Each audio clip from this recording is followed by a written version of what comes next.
Solis's body was overwhelmed by waves of pure fear as the elite Soran soldier witnessed Earth's defense fleet unleash a barrage of weaponry that obliterated his invasion force. The humans, a species deemed primitive, proved to be formidable adversaries. Solis's strike team, having just liberated hostages from a pirate base, expected an easy victory, but they were sorely mistaken. Human technology and preparedness far surpassed intelligence reports. As Solis's fleet entered the solar system, they were met with ruthless precision. Human warships and orbital defense platforms displayed advanced weaponry, swiftly decimating Soran ships. Solis, facing a fight for survival against a technologically superior foe, felt primal fear for the first time in his military career. Ordered to retreat, Solis led a diversionary attack to draw the humans away, sacrificing his own ship in the process. Amidst chaos and destruction, Solis found himself alone, facing overwhelming odds. As human soldiers boarded his ship, he prepared for a final stand. However, a surprising turn occurred when Captain Will Ellis of the United Earth Marine Corps approached him peacefully, offering assistance for his wounds. Solis, bewildered by this unexpected gesture, lowered his weapon, allowing a moment of dialogue between foes turned potential allies. "We don't need more death today. If we continue fighting, both our peoples will suffer. Surely, there must be a peaceful way to resolve this conflict." Lysander couldn't comprehend what he heard. An unexpected plea for peace from a human. It contradicted everything he'd learned about their species. Meeting Evan's gaze, he sensed sincerity devoid of deceit or aggression. "Why should I trust you?" Lysander asked, his voice gruff. "Your people could have eradicated us, yet you showed restraint." "We're not the monsters your leaders think we are," Ellis replied after finishing Solis's arm bandaging. "Humans value life and believe in freedom from oppression or tyranny for all sentient beings." Lysander shook his head, the human's words challenging his beliefs. Raised to believe in the superiority of the Soran Empire, he now questioned if there was another path, a better way to live. Looking at Ellis, he saw not an enemy but a fellow being who had shown compassion when he expected death. In that moment, doubt crept into Solis's mind, questioning the foundation of his beliefs. "Perhaps we should talk," he conceded. Led by Ellis through the human ship, Solis marveled at its advanced technology, a stark contrast to Soran vessels. As they entered spacious quarters with luxurious amenities, Lysander couldn't help but feel overwhelmed. On Soran ships, only high-ranking officers had such accommodations, whereas here, comfort was standard. During the journey to Earth, Lysander found himself captivated by the view of the planet and touched by the welcoming ceremony arranged for him. Over the following days, he was introduced to Earth's diversity, culture, and openness. Engaging in discussions with human leaders, Lysander began to see the potential for understanding and cooperation, planting seeds of change within his mind.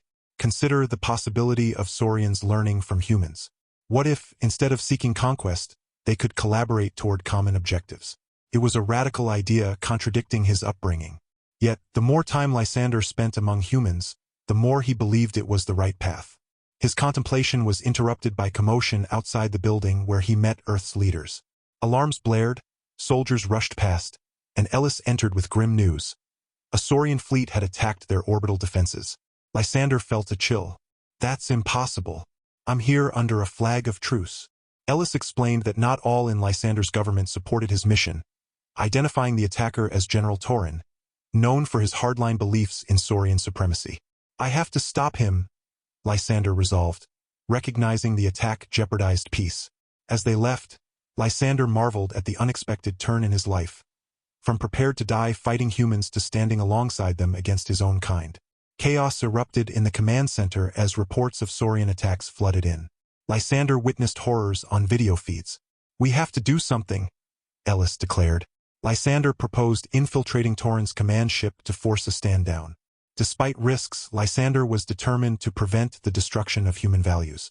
The human leaders agreed, and Lysander shared intelligence on Saurian tactics and vulnerabilities. "Soran's ship will be heavily guarded," Lysander warned, as Ellis assembled a skilled team for the mission. With Lysander's insight and their expertise, they prepared to confront the looming threat. Ellis pulled Lysander aside, concern etched on his face. "Are you sure about this?" he asked. "Facing your own kind in battle can't be easy." Lysander looked away, feeling a tightness in his throat. "It's not," Some of them may even be people I know, friends, family. But I have to do what's right for both our peoples. Ellis clasped his shoulder, understanding in his gaze. I'm glad you're on our side, he said. As Lysander prepared for the mission, unease coiled in his gut. He was about to fight against those he'd sworn to protect, but he knew it was necessary to prevent the triumph of Torin's vision of Saurian supremacy. He thought of the human cities he'd seen, where people lived free from oppression and fear. That was worth fighting for, even if it meant sacrificing everything. The infiltration team moved silently through Torin's command ship, Lysander leading with his knowledge of Saurian security. As they approached the bridge, Lysander encountered his old friend and mentor, Commander Vortex. Vortex demanded to know why Lysander was with humans, accusing him of betrayal. Lysander tried to reason with him, but when Vortex threatened violence, Lysander had no choice but to neutralize him. With a heavy heart, Lysander pressed on with the team, confronting General Torin and his elite guard on the bridge. Torin accused Lysander of treason, but Ellis intervened, urging Torin to surrender. Torin refused and opened fire, plunging the bridge into chaos as Lysander and Ellis returned fire. Energy beams crisscrossed the space as both sides fought with desperate fury. Lysander found himself back-to-back with Ellis, the human's calm presence steadying him amidst the chaos. Moving in tandem, they advanced on Torin's position. Despite their skill and determination, they were outnumbered. Human operatives fell one by one until only Ellis and Lysander remained standing. Crouching behind a sparking console with ammunition dwindling, Ellis grimly acknowledged the dire situation. Looks like this is it, he said. It's been an honor fighting alongside you, Lysander. Gripping Ellis's arm, Lysander replied, The honor was mine, my friend. Let's make sure we take Torin with us. As they prepared for their final stand, a tremendous explosion rocked the ship. Reinforcements from the human fleet had arrived, unleashing a relentless assault. Seizing the opportunity, Lysander and Ellis charged towards Torin with a fierce battle cry. Caught off guard, Torin barely had time to react before they descended upon him, fighting with ruthless precision. On the bridge, Torin's malevolent grin twisted as he activated a hidden energy cannon, threatening Earth's destruction. Lysander and Ellis exchanged a grim look, realizing the stakes. Determined to stop Torin, Lysander suggested overloading the reactor core, even if it meant sacrificing themselves. Ellis insisted on staying together, but Lysander urged him to ensure the team's safety. Despite their disagreement, Lysander could see the resolve in Ellis's eyes. He understood Ellis's resolve couldn't be swayed. All right, Lysander agreed. Together, then, they turned to the rest of the infiltration team, comprised of both humans and Saurians, still engaged in combat with Torin's elite guard. Everyone, fall back to the escape pods, Ellis shouted above the din of battle. We'll handle things here. Despite protests, the team obeyed, fighting their way towards the exits. Ellis and Lysander charged in the opposite direction, heading towards the ship's reactor chamber. They navigated through corridors, dispatching any Soran soldiers who impeded their progress. Upon reaching the massive doors of the reactor room, they encountered a contingent of Torin's fanatical troops. The Saurians opened fire, forcing Ellis and Lysander to take cover. We have to get through, Lysander yelled, returning fire. Ellis lobbed a grenade, taking out several guards. Go, I'll cover you. Lysander sprinted for the door, with Ellis providing suppressing fire. They accessed the chamber, sealing the entrance behind them. The reactor core emitted an eerie blue glow as Lysander initiated the overload sequence from the control console. Suddenly, a voice snarled from behind them, and they turned to see Torin flanked by his last two guards. Torin accused Lysander of dooming their people to slavery under humans. Lysander countered, asserting that cooperation and understanding were the keys to the future. As the reactor approached critical mass, Torin realized the imminent danger. He raised his blaster, but Ellis was quicker, incapacitating Torin with a shot. Engaging Torin's guards in close combat, Lysander and Ellis emerged victorious as the reactor reached its breaking point. They clasped hands, human and Soran, united in their final moments. It's been an honor, my friend, Lysander said, his voice thick with emotion. Ellis smiled, a tear tracing down his battle-stained cheek. The honor was mine. The reactor exploded in a blinding flash of light, engulfing the command ship in a fiery plasma ball. On the bridge of the human flagship, the crew watched in stunned silence as the Soran vessel disintegrated before their eyes. In that moment, they knew the tide had turned. Lysander and Ellis had sacrificed their lives to secure a future of peace and unity for both their peoples. As the light of the explosion faded, a new dawn began to rise over the galaxy, filled with hope and possibility. Meanwhile, Lysander and Soran traded blows in a vicious melee, their fists and feet striking with bone-crushing force. Soran's greater size and strength began to overpower Lysander, driving him back step by step. Ellis raced to the reactor control panel, initiating the overload sequence despite the flashing warnings and blaring alarms. As Soran pinned Lysander down, choking the life out of him, Lysander heard Ellis shouting his name. But help arrived in the form of Vortex, who shot Soran, allowing Lysander to catch his breath. Vortex ordered Soran to surrender, stating that the violence had to end. Lysander stood shoulder to shoulder with his old friend, urging Soran to surrender and prevent further bloodshed. Soran glanced from Lysander to Vortex to Ellis, still hunched over the reactor controls. Something inside him seemed to snap, and he sagged, the fight draining out of him. Together, Lysander and Vortex secured the general, binding his hands behind his back. Ellis looked up from the control panel, his expression grim. "Reactor overload in progress," he reported. "We have to get out of here now." They sprinted for the escape pods, dragging the subdued Soran with them. Piling into the nearest one, Lysander slammed his fist on the launch button. The pod blasted away from the command ship, hurtling towards the blue-green orb of Earth far below. Behind them, a new sun bloomed as the reactor went critical, consuming Soran's ship in a blinding flash of light. The shockwave buffeted their pod, sending them tumbling end over end. Lysander clutched at the restraints, praying they would hold. When the turbulence subsided, he looked out the viewport to see the Soran fleet in tatters, many ships drifting powerless or ablaze. Watching the remaining vessels signal their surrender, Lysander knew their crews were demoralized by the loss of their flagship and leader. As the pod hit Earth's atmosphere, the heat shields glowed cherry red. They landed in a remote stretch of countryside, the impact throwing them hard against their harnesses. Then, there was only stillness and the hiss of cooling metal. The pod's hatch cracked open, flooding in a rush of cool, clean air and bright sunlight. Lysander stumbled out, his legs shaky from the adrenaline rush. Ellis and Vortex followed, supporting a still-dazed Soran between them. In the distance, vehicles approached, no doubt alerted by their abrupt arrival. Lysander knew there would be debriefings, negotiations, and tough decisions ahead. But for now, he savored the moment. They had stopped Soran, saved Earth, and perhaps paved the way for a new era of peace and cooperation between their peoples. As he looked at the faces of his companions, human and Soran alike, he felt a swell of hope for what the future might bring. The dust had barely settled on the battlefield when Lysander and Vortex found themselves in a new struggle for peace. Sitting across from human leaders, their faces still marked by recent combat, they worked to negotiate a treaty that could alter the course of galactic history. At the core of this conflict lies the misunderstandings and prejudices that have divided our peoples for so long, argued Lysander, his voice both passionate and weary. If we are to move forward, we must do so together, with open hearts and minds. Vortex nodded in agreement. We have seen firsthand the cost of war, the lives lost on both sides. Let us honor their sacrifice by building a future of cooperation and mutual respect. The human leaders listened intently, their expressions a mix of hope and skepticism. They had fought hard to defend their homeworld, and the wounds of war were still fresh.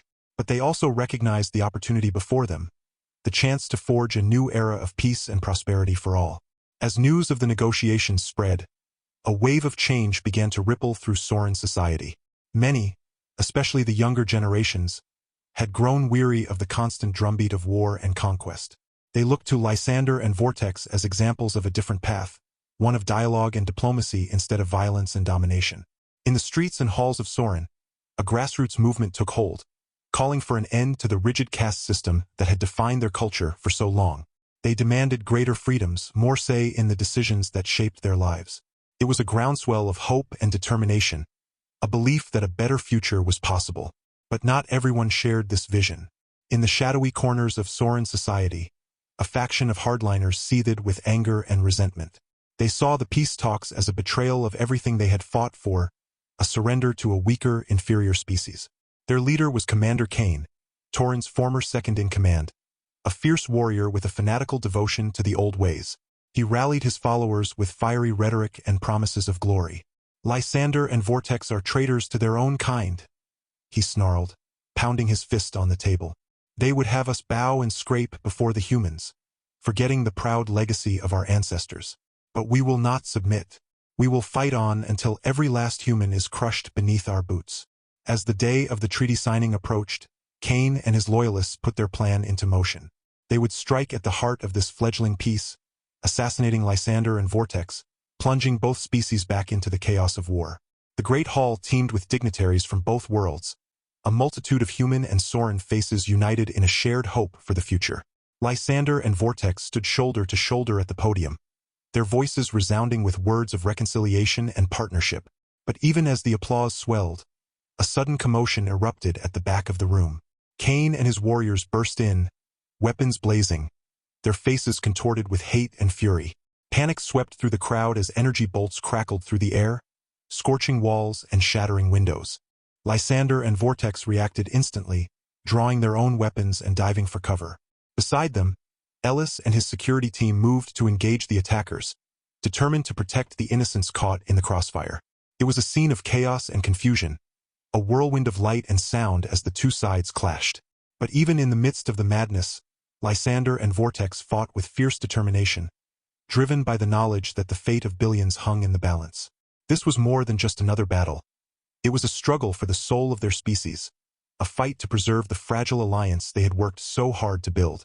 As they stood shoulder to shoulder with their human allies, trading shots and shouts across the embattled hall, they knew that failure was not an option. The future was theirs to shape, and they would not let it slip through their fingers, not now, not ever. Meanwhile, chaos erupted in the Great Hall as Cain's loyalists stormed in, energy weapons blazing. Dignitaries and attendees screamed and dove for cover, overturning tables and chairs in their desperate attempts to escape the line of fire. Lysander, Vortex, and Ellis reacted instantly, drawing their own blasters and moving to engage the attackers. "Get these people to safety," Ellis shouted to his security team, gesturing toward the terrified crowd. "We'll handle Cain." As the human guards worked to evacuate the civilians, a group of Soran reformists emerged from among the chaos, taking up positions alongside Lysander and his allies. They had been secretly undermining Cain's faction from within, and now they stood ready to fight for the future they believed in. Lysander locked eyes with Cain across the battlefield, the hatred and rage in his former commander's expression sending a chill down his spine. Ras leveled his blaster at Lysander, his finger tightening on the trigger. "A disgrace to our species," Cain snarled, his voice dripping with contempt. "A traitor who would sell out his own kind for these weak, pathetic humans." Lysander shook his head, lowering his own weapon. "No, Cain," he said. "I'm trying to save our people from a cycle of violence and destruction. We have a chance to build a better future in partnership with the humans. Can't you see that?" Cain sneered. "All I see is a coward who has forgotten what it means to be Soran. We were born to conquer, to rule, and I will not rest until every last human is ground beneath my heel." With a roar of fury, Cain charged at Lysander, firing his blaster wildly. Lysander dove aside, the energy bolts sizzling past his head. He came up in a roll, bringing his own weapon to bear, but hesitated. He didn't want to kill Cain, even after everything the commander had done. As they traded blows, dodging and weaving through the rubble of the once grand hall, Lysander began to realize that Cain was more than just a political opponent.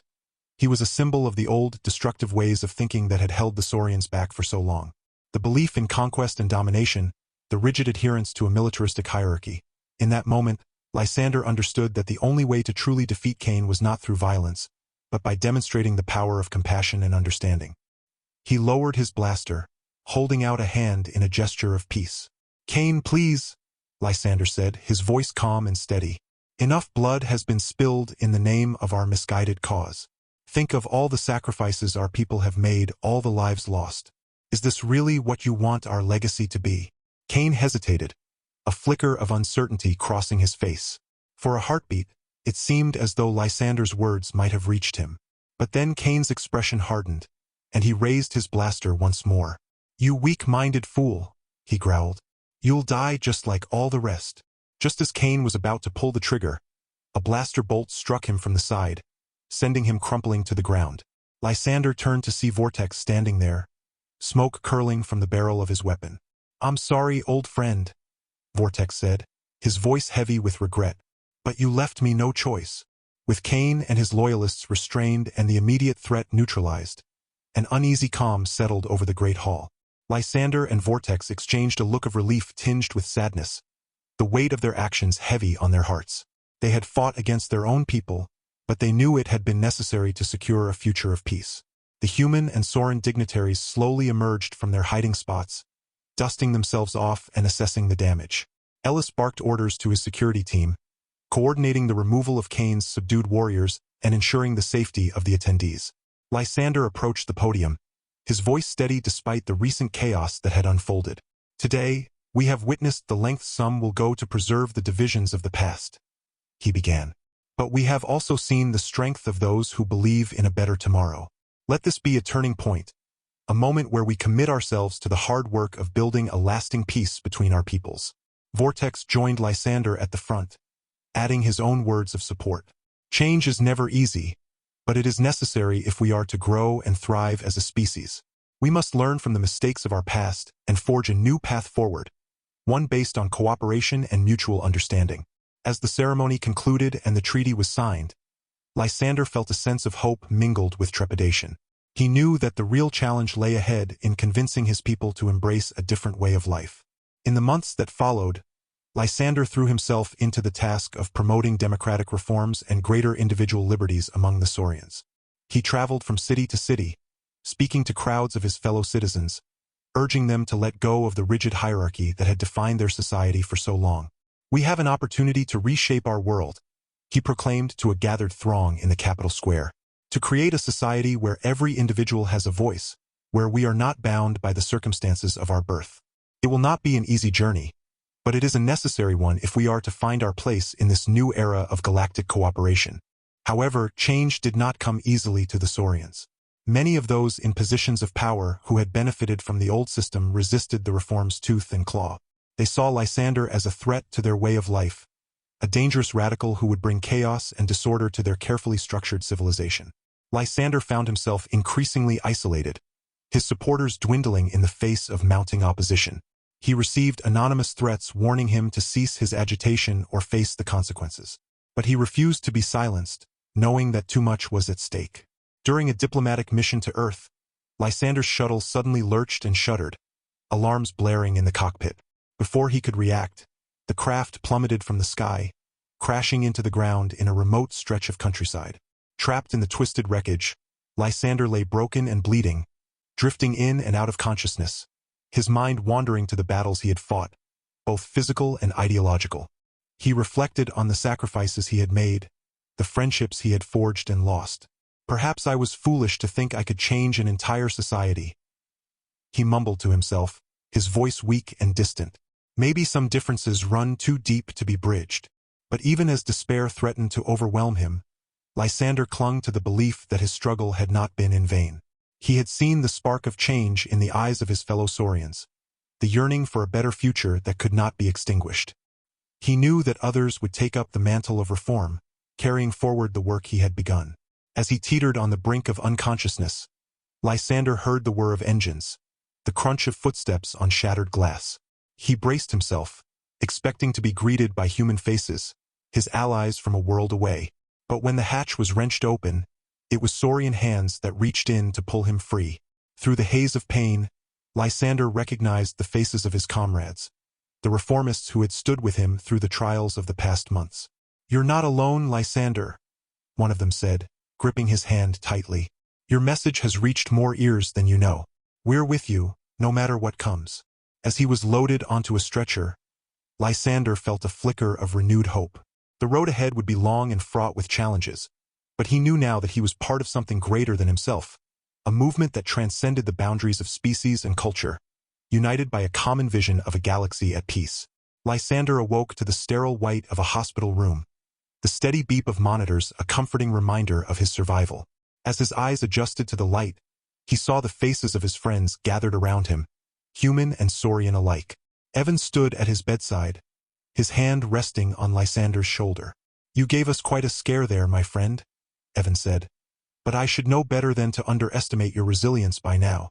Vortex stepped forward, his expression a mix of relief and determination. The attack on your shuttle has only strengthened the resolve of those who share your vision. More and more Saurians are speaking out, demanding change. You've started something that cannot be stopped, Lysander. Lysander managed a weak smile, his heart swelling with gratitude and renewed purpose. He knew that the fight was far from over, that there would be more obstacles and setbacks to come. But as he looked at the faces of his companions, he knew that he would not have to face them alone. Together, they would build a new future one step at a time. A future where humans and Saurians could live and work side by side, learning from each other and growing stronger in the process. It was a dream worth fighting for, no matter the cost. If you appreciated this story and wish to show your support, please consider leaving a like and subscribing to our channel. Additionally, for each comment containing 88, I will heart every single one. Thank you for your time.